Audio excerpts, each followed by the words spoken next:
Hello and welcome to a special episode of Damn It Vacant. It's Ellis here with Joe, and we are going to be reviewing the Odyssey Pro Wrestling Panic Stations from the day before you went to India. So, all those many years ago, yes. About 3 weeks ago now, I think 3 or 4 weeks ago. About a month ago, wasn't it? Yeah. It's the first weekend in October. Start of October, so yeah. Feels like a very long time ago, and when the next one is in the start of December. This has been pitched at a really weird time to do it, because we normally do them like the week after, but I wasn't here, and John didn't go, so it would have just been Ellis ranting at himself, which, you know, is fine, but that way madness lies. And it was the first week of John editing as well, so getting him to do a double edit would have been a bit. Yeah. So we're nicely back pitched because we've got some matches already set for Buried Treasure as well that have been released recently, so we can kind of look ahead to that show as well. A reminder: if you've listened to the main pod, we are descending upon Morecambe for Buried Treasure. Like locusts. We've got nine front row seats booked, and then there's other friends of the pod come in as well, and family members who aren't going to the wrestling but will be at the Scary Hotel and the Indian. And so, Laser Quest, all the things that are going on in Morecambe at that time. I don't know. I haven't really thought about it. I've not had time to try and plan anything. I might just walk about with my mobile recorder and just harass people. Say I'm a journalist. That gets you into a lot of trouble nowadays, quite justifiably. But yeah. Keep it. Bernie's still on at me to get this room booked for £80. What to do? What in? I don't know. That's what I said. I said, well, I keep asking for a photo of the room and how many it holds, and they don't reply. Makes me suspicious. Yeah. We could just put like that sad ball pit in there, like from that TwitchCon or whatever it was, where there was just like a child's paddling pool full of balls. That was. I don't know. We'll try and think of something, people, but we are idiots. So it'll probably come to nothing, and we'll just get drunk. I don't know. Really good. It'd be better if we were staying over in the summer. I feel like that would be I like the seaside at the winter because it's hard and it's brutal, and it's like that's when real people are made. Do interviews on the pier then. I mean, yeah. No, because we went in August when we stopped over last time, and it was the grimmest weekend of my life. So, you know, something interesting might happen this time. I don't think so. But yeah. But anyway, that's the future. That is it. I say this every time. I want to say the 8th of December. You're getting closer. 9th. 7th. Wrong way. But yeah, 7th of December. You were the 4th last week, so you've got a lot closer. 7th of December. There's so many things happening within just a short space of time over weekends that I don't have any spare weekends free. So it's trying to work out what's going on where, when. But yeah, so the 7th, December, Buried Treasure, the last OPW show of the year. It's always a good one. It's normally when things happen to let you ruminate on them over Christmas, but also the card they have announced for it, we'll probably might run down it at the end of this, is shaping up to be a cracker anyway. OPW, as I said, it's the first proper indie we went to and immediately fell in love with it because it's real in Morecambe. It's a genuine thing. Unless you've been to witness it, you don't know what you're missing. Like, you can go to other indie shows, you can go, you know, your Future Shocks and your Revs and all of that, but OPW is purely its own unique little beautiful thing, and it's genuinely always the highlight of like the 3 months is looking forward to the next one, because it's just a night unlike anything else out there. And we're not getting paid to say this, it's not hyperbole, it genuinely is just a brilliant night in a lovely venue. The lift's fixed now as well, so hey. They've had to miss, like, certain people have had to miss 2 shows because, but the lift's fixed now, so everyone can go. The gang's back together. It's going to be good.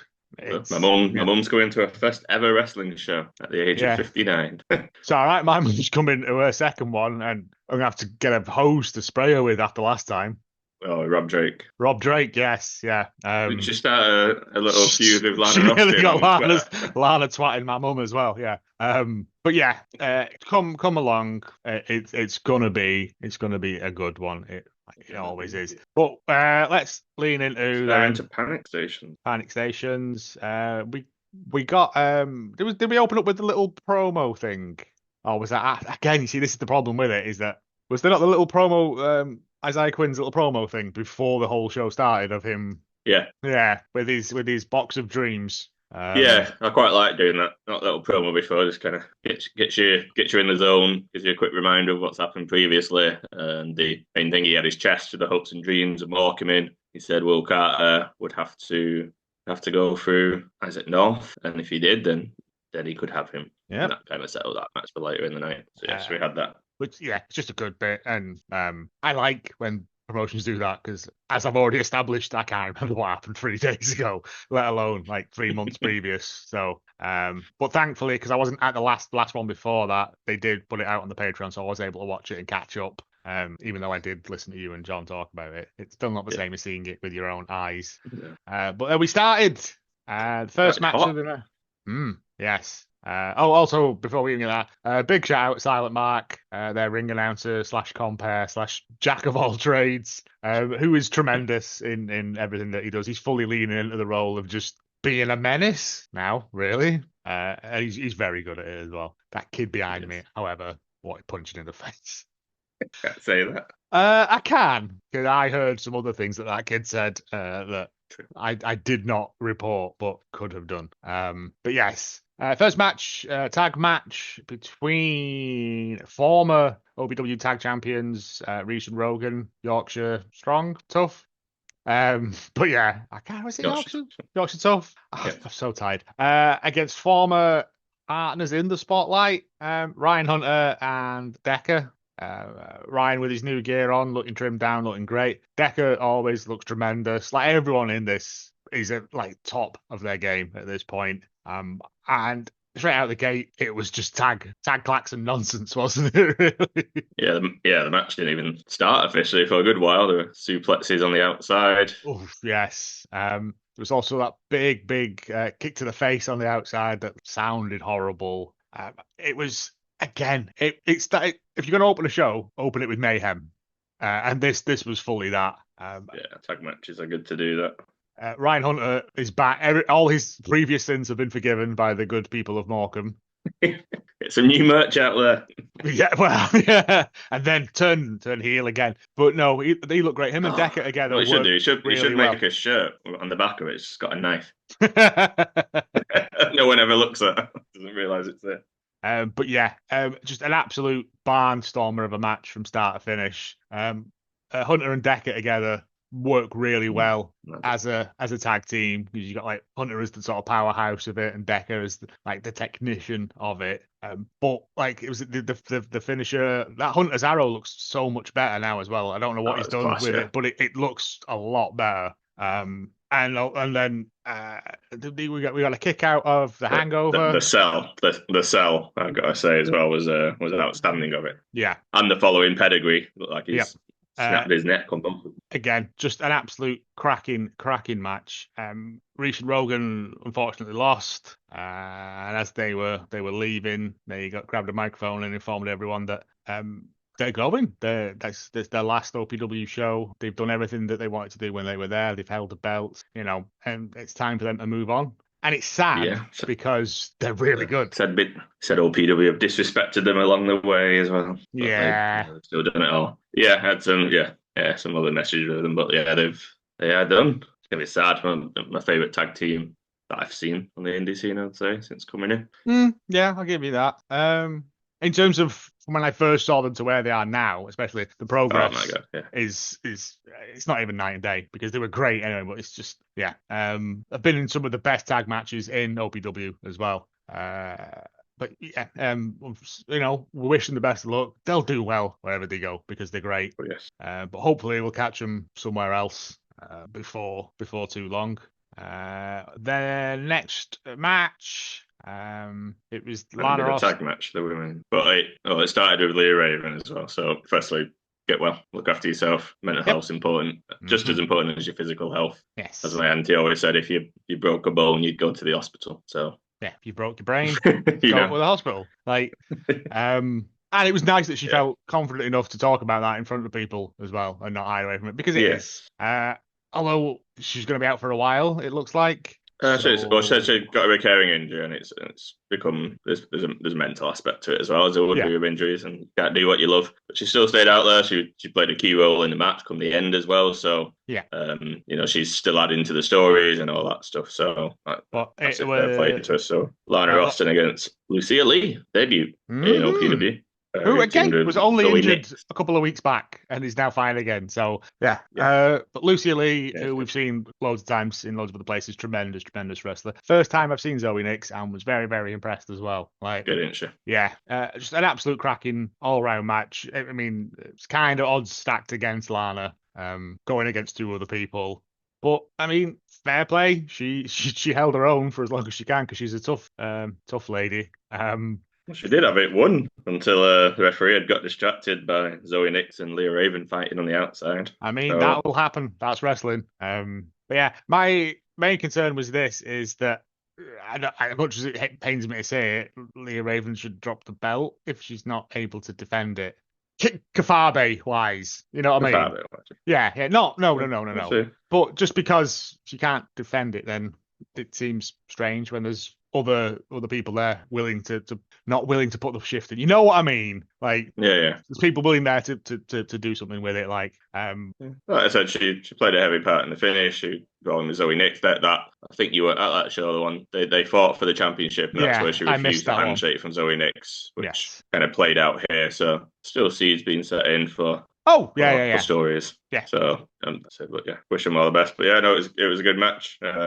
Great match again. Another tag match Good to see full of more. nonsense, but also some great wrestling. Lana Austin's tremendous. It was nice seeing Lucia Lee in a kind of heel role as well because she's kind of over with everyone else whenever we see her. So that was nice. Yeah, that was weird for me. Some good heckling on the crowd as well. Oh, I think wow. someone said that you'll be done in 5 minutes, and she was like, yeah, "That's what your girlfriend said to me." Yes, yeah, something along those lines. And good, just And good, then the good end of person it. just shut up at that You got point. They had no absolutely comeback. schooled. Yeah, no, it's to be over. That was it. To be over in 5 seconds. That's what your girlfriend says, and you could just Yeah, see it. All that his was mates it. go, "Ooh," just Yeah. shrink into a corn cob. Yeah. Yes. Your next Good fun. match. I'm gonna go up there and say possibly one of the matches of the night. Rob Drake against the tremendous Craig Collins. Just meaty men beating the ever loving piss out of each other. We were treated to a chop across Oh, the chest, right in front of our very eyes. yeah. I can still hear it ringing in my ears now. It's yeah. Rob Drake is tremendous, and every time I've seen Craig Collins as well, I always go, we should see him in more places as well. Because he's a good big lad. Like he's fast but also big, and that's the kind of that really good sweet spot that I like. But yeah, this was just it was meaty men slapping meat. Yes. I mean, I can't fault it. I don't have much more else to say about it other than Rob Drake. If you are there at the next show, just watch out for a tiny northern woman dressed like a homeless clown because she will try and steal you. What a way to describe your mother. I mean, tell me I'm wrong. Yeah. Well, there was no finish. Well, there was a finish, obviously, but no winner. They got double count out because they were just. Brawling up onto the Oh no, stage. sorry, no, it wasn't a double count out. Sorry, Collins won via count out, didn't he? Oh yeah, he threw him into the post. They were brawling around outside, And and then he he got in just just before the 10. rolled in for the last count. Yeah.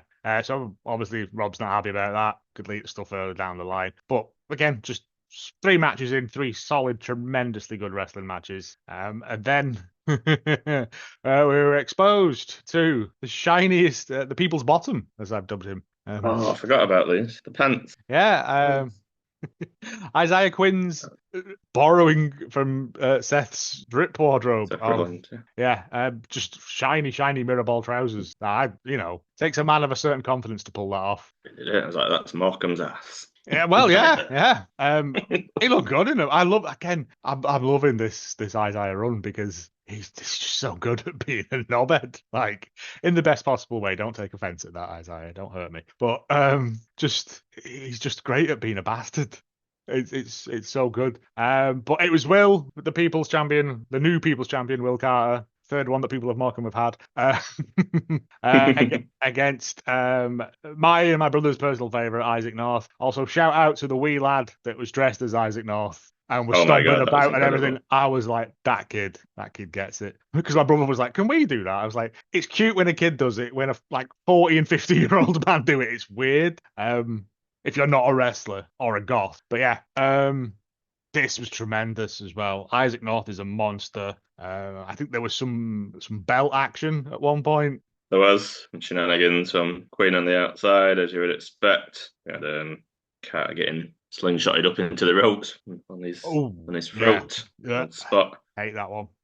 But yeah, and also But Isaac North the just doing beast moves on him. But like Will has that resilience energy thing, and also a vengeance for justice. he does, yeah, he's good at getting the sympathy, for want of a better way. So it reminds me a lot of in kind of popular terms of like a Sami Zayn. And that's not just because he does a haluva kick very well, but in terms of that Underdog. getting that sympathy, fighting from the underneath. It's the underdog card, yeah. Well, we all saw what Will went through when he was in the Freak Show and how he was. I don't want to say this without getting Isaiah Quinn calling me on it, but how he was reprimanded for his behaviour, shall we say. Mm, Some would call it bullying, not me. Colour commentary here. But yeah, and it's just him fighting to win it back, basically. and But I think he countered the choke slam into a cutter, then into a haluva kick, and got the that's one, two, enough. three. As I'm quite proud of the picture. Actually, Quinn came into the ring as the free count was hitting, and you just Bullied got a him. nice image of Quinn Will staring. just staring daggers at him. Yeah. Yeah, he tries to Uh, leg it. he tries to You're do a not getting the bunk. chance shot at this title, but Ethan Edwards comes out to say, "Well, yes, you are. You are defending it, and it will be you that defends it, not No more doctor's contract notes. clauses." No more Psycho Mike piece of shit doctor's notes. Yeah. This is it. Yeah, and So he's Berry fired if Treasure. he does not as well. This is 3 years worth of story. 3 years worth Yeah, of story I coming to a mean, head. I think if Will Carter doesn't win, then friend of the pod, Lancaster Bantam, and his son will Raised have not a very Alhambra merry to the Christmas. ground. Yeah. Yeah, But yeah, so at Buried Treasure, we've got Will Carter against Isaiah Quinn. Just in a straight match, just in a championship match. No stipulations, no nonsense. Possible outside who interference, we don't know. I mean, Will's got Meat Wagon on his side, you know. do you think's going to win? I don't know, because OPW do like to end things on a downer at times, don't they? Right. I don't want to see Isaiah's reign end, because I think he's doing tremendous work with it. But Will has come so far and kind of deserves it. Like I said, it's one of them. I'm excited to see what happens either way because it's going to be monkey shines aplenty, isn't it? It's going to be so How much how? shenanigans. Yeah, no, yeah, there will be. I'll come back round to it later on. So we've got another match to talk about that potentially Mm. could feed in. I think that was on the break, and then we came back. We had a The triple triple threat. threat. Brian Adenton, who was absolutely tremendous. He kind of shows you that wrestling is multifaceted, and Hmm. he came out pretty good wrestling, but he was doing his karate, Bubukai-esque gimmick. Yep. He was again Nate Reese and Alexander Gray. Nate Reese very quickly kind of disappeared because Lucas Neon came out, and that's Uh, building off the just turn. just just Lucas now. No Neon. Just Just Lucas, Lucas. yes, Yep. yes, that is true. Um, Yeah, they brawl to the back, so it became a yeah, we're left one-on-one. with Some tremendous spots in this as well. The leg stretching torture thing, tremendous work. And like Brian Adenson is a somersault into tremendous. it as well. Yeah, He Brian did a Adenson somersault into it. is a tremendous wrestler. But again, just that thing of showing, yeah, I can do comedy chops as well. Like it was so good, and also like Alexander Gray looked like this was not what he'd signed up for. I have no time for cartwheels, thank you. You're not Jack Cartwheel. Although you do have to drink every time someone does a cartwheel. That's the rules. But yeah, a tremendously fun match. And again, that's the great thing about wrestling. It doesn't all have to be deep storytelling. Sometimes it can just be fun. And God bless you, Brian. Yeah. Again, I've not laughed so much in such a long Yeah, that's great. time. Like it was brilliant stuff. More of that, please. More Brian. Absolutely. On that, there is a match announced for Buried Treasure, which is Lucas versus Nate Reese. That has Ooh, been okay. announced. Well, yeah. Again, just them two absolutely going hell for leather because that's what like a year in the making as well. Yeah, Since the betrayal. Yeah. Shaping up. Let's see. That's the 2 matches announced so far, and they're both going to be bangers. Get your tickets. absolutely. But main event And we time. had technical main event. And we had Technical. a winner of the raffle. Theodore won the raffle, didn't he? He went toilet and came back, and he's like, oh, I was like, Theodore's just won the raffle, the Oh ticket you just yeah, bought him. then I bought a ticket. He won a t-shirt, and then I had to buy my other nephew a t-shirt because they can't just have one between them. Outrageous. Such a scam. And my pockets were full of sweets at the airport the next day. Yeah, it's fine. Yeah, got in trouble. I know, it's fine. But yeah, But yes, we had a tag title match. yeah, Meat Wagon against Omega and DBJ. First time seeing these. yeah, Really enjoyed it. very, very good. I'm not sure where they're from. But more of that. Again, just seeing new people is always exciting, especially when they're very, very good. I mean, Meat Wagon are tremendous.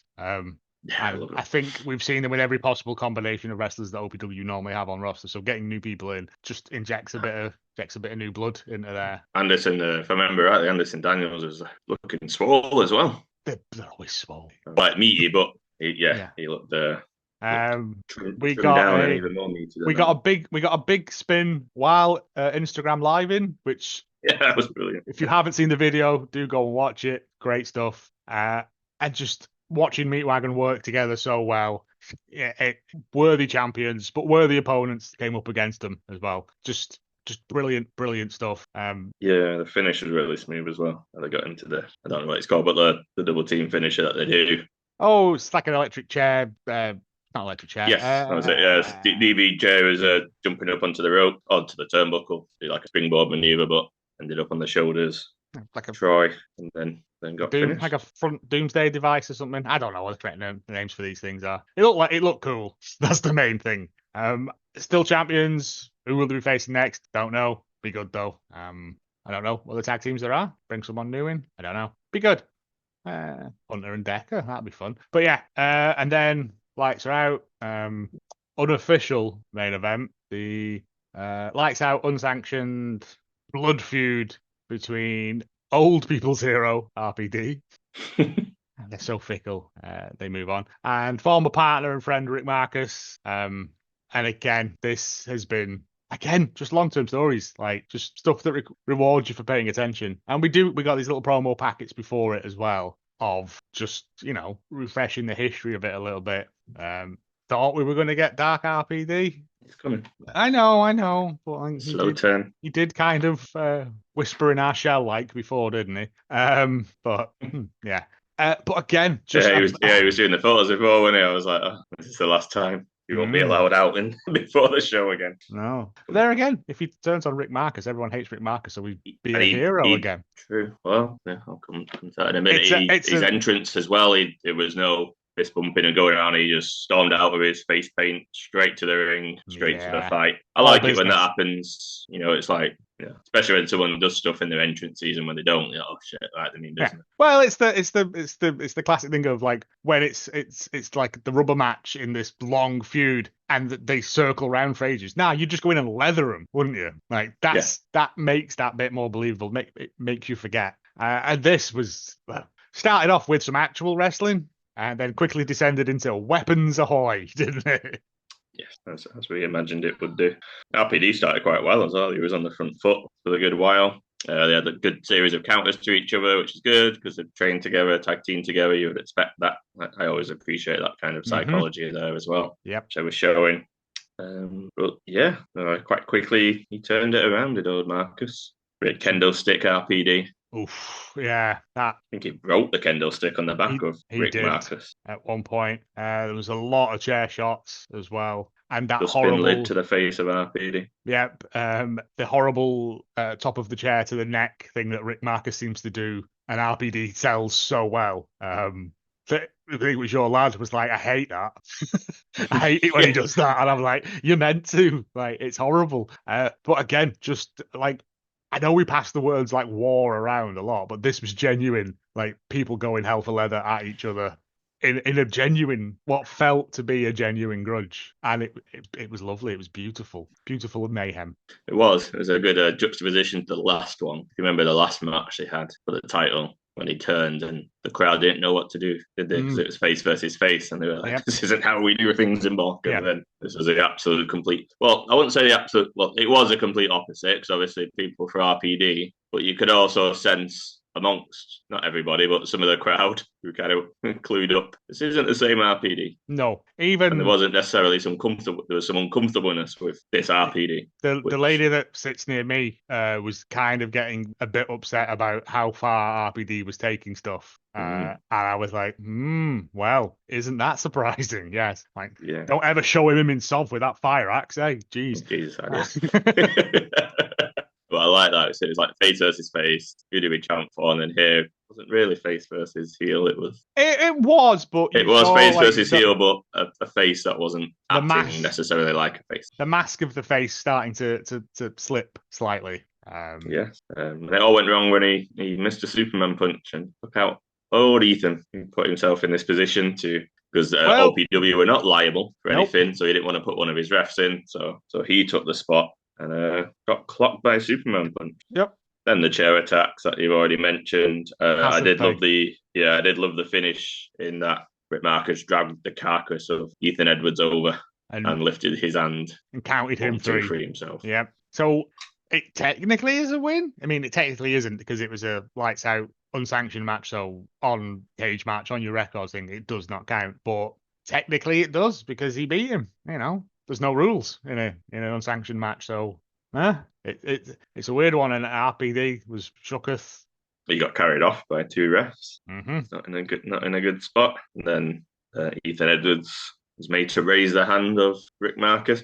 And then Rick Markus started beating on Ethan Edwards and basically demanded a match for buried treasure. Mm-hmm. So 3 matches. Three matches. Three So I matches forgot we about got, that one, yeah. With the stipulation that if he wins, he gets back his contract for OPW. And then Edwards accepted as Markus was walking away. So we've got that set. We then had online. If you've not seen it, go and find it. There's a promo on the socials with Alexander Gray going over to Ethan Edwards, kind of like, Oh, are you sure? yes. Like this is a bit silly. Greenwood You're as putting well, yourself- doesn't he? Greenwood goes over and is I've not like, seen that one. thank you for making sure we didn't have to do that, but you don't have to do this as well. Yeah. Yeah. Ethan's angry, mate. Yeah, I think Alexander Gray called that. It's like you're letting your anger get in the way. Like someone else could fight in your stead. Been disrespected So- in his own house, though. Like, I mean, I wouldn't. I'd be like, disrespect away, so I'm not going in the ring with you. You seen him? Man's a maniac. But yeah, I mean, like, it's one of those ones where the crowd was kind of left deflated a little bit because sometimes your heroes don't win. Life's not fair. Good. But it's good. It's storytelling. And like I said, OPW is some of the best long-term and shorter-term storytelling that we've seen. And it's so good. I encourage you to get down and watch it. Or if not, at least subscribe to their Patreon. It's a couple of quid a month and you get all the entire back catalog thing. You can follow the story from start to finish. Great stuff. Do you think RPD gets involved in the match, Ethan? Could do. He could. You see, he could come out, act all facey and noble, and then turn on Ethan, and then we've just got, we got a heel tag team there. We've got, Born Ready 2.0. Yeah. Bastard edition. Yeah. I would quite like the revenge tour of RPD on this show to establish the dark RPD. So I would like him to get involved in this match in some way on both Rick and Ethan. Or just demolish them both. Yeah, in some way, whether that's after the match is finished or whatever. And you kind of like, yeah, he's got his, kind of got the heat back on Rick. But then to close the show, he ends up cost for me. I'd love the reaction if he came out and Superman punched the fuck out of Will Carter. Because that's the reason he lost his title. He didn't want that tag match. He walked away from it. That is a thing we've not mentioned as well. Is that I was saying that there is a theory there then that he costs Rick Markus because it's for his contract back. So he costs him. True. That's high stakes. And then everyone's like, yeah, RPD's thingy. Will Carter. Let's go buy some. Will Carter, I don't know, wins the championship, starts getting beat down by the rest of the new Freak Show. RPD comes out and makes the save, and then joins in. Yep. It's all pure speculation on our part. I love it. Just lay every single person out, lay out, because I suppose he wouldn't want to help Isaiah Quinn, so Isaiah Quinn cashed in on him, but he didn't really do anything wrong, Isaiah Quinn. He had a contract. There's an opportunity. Oh no, but if he's go for it. If he's going, take him out. He's just throwing bullets and everyone's catching strays. Yeah, that's what I want to see. It's like no one is safe, which is the shades of grey that we just talked about a moment ago. I see. It's good, isn't it? And this is 10 quid. You can go and watch this for a tenner. Yeah, Like, I know. So 3 cans of Red Stripe for a tenner. Yeah, I've got to go to the pop bar sometimes to get them. Sometimes not. We don't know. But it's always exciting. yeah, It's genuinely the most fun you can have. This is us purely speculating on stuff. We don't know if that's going to happen. Which is We're great not fun. in the loop about this at all. But this is good that you can speculate on it in the same way that you can speculate on AEW or WWE and all that. You can go to your local indie show and there will be stories there that you get involved in and genuinely care about. It's tremendous. It's like watching Probably Come, the Welsh soap opera. I put it on when Harvey's here because she hates it. I don't know what's happening, but I've never heard of it. you don't watch the S4C, the Welsh Channel 4? No, I know of the channel. You should put it on. It's great. But yeah, that's our kind of weirdly forgotten Panic Stations review / looking forward to Buried Treasure. 7th of December. We're there. I know, I've got it. I'm writing it on a piece of paper. 7th of December. We're there all weekend from Friday to the Sunday. So if you're coming down, come say hello. I think we've got some stickers and stuff still left if you want some of them or whatever. We're not going to tell you where we're staying because obviously, but it's really close by to the Alhambra. Literal stone. It's so we'll be in the bar there most of the time. I'm taking Uno. If you think you're good at Uno, come and challenge us or whatever. It's just going to be a good laugh. Like, we love OPW and there's not a lot we can do apart from doing these things to give back to them. But, I don't know. If we ever get a photograph of this room, we might do something, but time is running out. We'll shall see. But yes, thank you everyone for listening. We'll get your tickets to the next show. Let us know what you thought of this, what you thought of the last show. Yeah, see you in Morecambe.